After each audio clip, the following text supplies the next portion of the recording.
क्या मक्का में शिवलिंग है? हाँ, मुझसे भी पूछते हैं, मेरे से पूछते हैं, इमाम साहब आप मक्का गए हैं? मैंने कहा हाँ बेटा मैं गया हूँ। कहता है कि वहाँ पर ना हमारा शिव जी को ना उसमें ताले में बंद कर दिया है।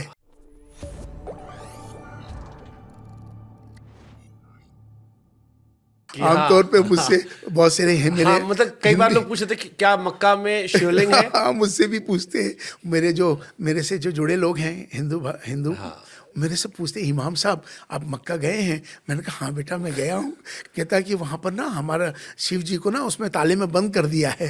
हाँ। अच्छा, मैंने कहा शिव जी को ताले में बंद किया जा सकता है? कहने लगा हाँ हाँ, ऐसा मानना है कि वो जो बैतुल्ला है उसके अंदर शिव जी को कैद कर दिया है।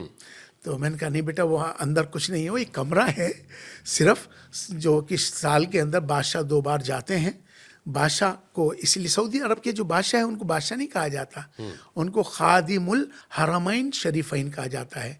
मोहम्मद साहब की जो जहाँ मदीना है और ये जगह हैं, इनके वो कस्टोडियन हैं, तो उनको खादिम कहा जाता है, खादिमुल हरमैन शरीफैन। तो बादशाह सलामत जो भी वक्त का बादशाह होता है वो साल में 2 बार मतलब वहाँ जाता है, सीढ़ी लगती है, अंदर जाते हैं।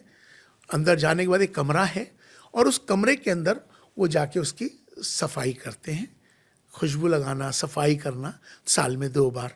तो वहाँ उस कमरे में कुछ नहीं है, वो एक इबादत की तो जगह है। आपने क्या डिस्कवर किया कि ये सवाल क्यों आया कि मक्का के अंदर शिवलिंग है? हाँ, मुझसे चूंकि क्या है ना, हमारे यहाँ क्या ना, बता तो नहीं कि सोशल मीडिया पर ना एक बात को डाल दिया जाए तो लोग उसको बगैर पढ़े और बगैर समझे उसको मान लेते हैं।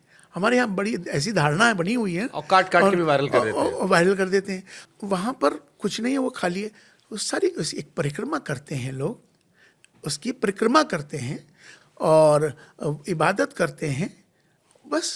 वहाँ पर कोई मूर्ति नहीं है। पहले हाँ होती थी, ये बात सही है, ये तो बात सही जो है। उस जमाने में उस जमाने में चूंकि 300 प्लस बुत, हाँ। 365 मूर्ति, हाँ। मतलब 365 दिन है, तो 365 मूर्तियाँ वहाँ होती थी बहुत उस पहले। तो वहाँ से फिर उनको वो हटा दिया गया था।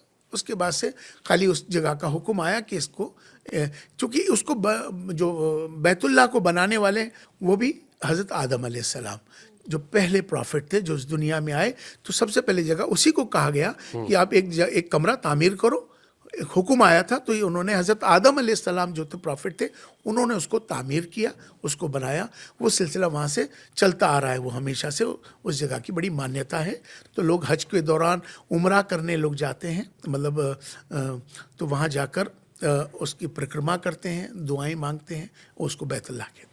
अब जैसे आपने जिक्र किया 365 वहाँ पर बुत थे, और मक्का की भी हमने कहानी सुनी कि शायद इनिशियली वहीं पर सबसे सारा विरोध हुआ था। उस जमाने के जो शेख लोग थे उन्होंने विरोध किया, बाद में मक्का फतेह की पूरी कहानी अपनी आती है। तो ये उस वक्त वहाँ पर जैसे मैंने पूछा 365 बुत आप जिक्र कर रहे हैं, ये किसकी पूजा होती थी? अपनी किसी कोई रिलीजन था? जैसे कई लोग हिंदुज्म में भी हो सकता सोच ले कि हमारे देवी देवताओं को शायद उस टाइम पूछते। मुझे ऐसा ही लगता है जी। कि जिस तरह से हमारे भारत में, चूँकि भारत से ज़्यादा समझ में कहीं और ये समझा नहीं पाएगी बात। हाँ। भारत के अंदर चूँकि क्या होता है कि हम कहते हैं ना कुल देवता हैं, कुल देवी कुल देवता, मतलब उनके अपने अपने, सबके अलग अलग। सबके अपने अपने अलग अलग। उसी तरह का शायद ये कॉन्सेप्ट रहा होगा, लेकिन अभी वहाँ पर इस तरह का कोई कॉन्सेप्ट नहीं है। वहाँ सिर्फ जो है एक ईश्वर की इबादत होती है, और वो ईश्वर जो निराकार है। ठीक है, मस्जिद का कॉन्सेप्ट क्या है? अच्छा, वेरी गुड क्वेश्चन। मस्जिद का कॉन्सेप्ट जो है जमा के माने, जहाँ सब एक जगह आके इकट्ठे होके इबादत करें, उसको मस्जिद कहते हैं। और इसकी स्टार्टिंग कब हुई थी? देखिए, स्टार्टिंग से मुराद इसका मस्जिद नबवी, मतलब जो मस्जिद नबवी, मतलब मदीने की जो मस्जिद है, प्रॉफिट मोहम्मद सल्लल्लाहु अलैहि वसल्लम की जो मस्जिद है, वहाँ से इसकी शुरुआत को हम मान के चलेंगे। 14th सेंचुरी के बाद। मतलब हाँ, ये सिलसिला चलता है। century के बाद। हाँ, वो सिलसिला चलता है। मस्जिद, पहली मस्जिद तो और भी हैं, लेकिन वो मस्जिद का कॉन्सेप्ट जो है, आपने जो सवाल किया, जो आपका मकसद है, जहाँ एक जगह सब इकट्ठे होकर मिलकर इबादत करें, उसको मस्जिद कहते हैं। नमाज एक होता है जामा मस्जिद। जी। हमारे यहाँ 5 टाइम के नमाज का कॉन्सेप्ट है। तो ये मस्जिद का, जामा मस्जिद का, ईदगाह का एक कॉन्सेप्ट है। 5 टाइम जब हम अपने मोहल्ले की मस्जिद में नमाज पढ़ते हैं, तो मस्जिद से मतलब कनेक्ट रहो, कनेक्ट का मतलब एक रहो, एक का मतलब एक दूसरे का ख्याल रखो एरिया वाइज। 5 वक्त की नमाज पढ़ते हैं तो हम एक दूसरे से मिलते हैं 5 वक्त नमाज में, मस्जिद में, एक दूसरे से रिश्ता बनता है, रिश्तेदारियां बनती हैं। एक होने का कॉन्सेप्ट है मस्जिद से मकसद, एक रहो, ये कॉन्सेप्ट है। तो हम एरिया वाइज 5 वक्त की नमाज हुई तो हम एक दूसरे से मिलते हैं। फिर हुक्म आया कि हफ्ते में एक बार जामा मस्जिद जाओ नमाज पढ़ने के लिए। तो उसका कॉन्सेप्ट था कि अब अपने चारों तरफ के एरिया से निकल के एक बड़े एरिया में जाओ जहाँ बड़ी मस्जिद हो, जामा मस्जिद हो।